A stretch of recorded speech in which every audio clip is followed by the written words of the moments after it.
Hello everyone, welcome back to my channel to our new blog. আজ তো সকালে উঠে আমাদের সবার মাথায় হাত, গ্যাস গেছে শেষ হয়ে, তাই ঝটপট বুক করে নিলাম। আর এইদিকে দেখছি আজ যেহেতু শ্রাবণ মাসের সংক্রান্তি, তাই সবাই যাচ্ছে জল ঢালতে।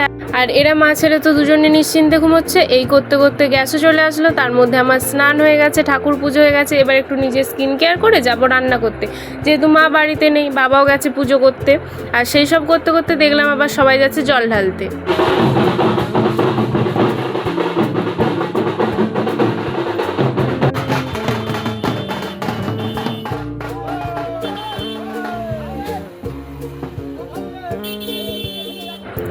এই যে যেমনি বাইরে বাজনার আওয়াজ পেয়েছে, দুজনে আস্তে আস্তে ঘরে ঢুকে পড়েছে। একজন এখানে বসে আছে আর একজন গামছা গায়ে দিয়ে এখানে বসে আছে। আর দুজনকে এবার খাবার দিয়ে দিয়েছি, খাওয়া দাওয়া করছে ওরা। আর আমার সেই সময় স্টুডেন্ট চলে এসেছে, আমি এবার পড়াবো। আর ও আজকে আবার খাতার কাজ করে আনেনি। কেন করে আনেনি শুনুন একবার। খাতার কাজ করেছো? যেহেতু জল ঢালতে গিয়েছিল বলে খাতার কাজ করেনি, তাই এখন বসে বসে সব খাতার কাজ ওকে করতে হবে। আর চলুন তাহলে ওকে আমি পড়িয়ে নিই। আর আমার ব্লগটা এখানেই শেষ করছি। সবাই ভালো থাকবেন, সুস্থ থাকবেন, সাবধানে থাকবেন। আমার ব্লগটা ভালো লেগে থাকলে লাইক, কমেন্ট, শেয়ার অ্যান্ড চ্যানেলটা সাবস্ক্রাইব করে দেবেন। আর আমার ব্লগটা দেখার জন্য আপনাদেরকে অসংখ্য অসংখ্য ধন্যবাদ।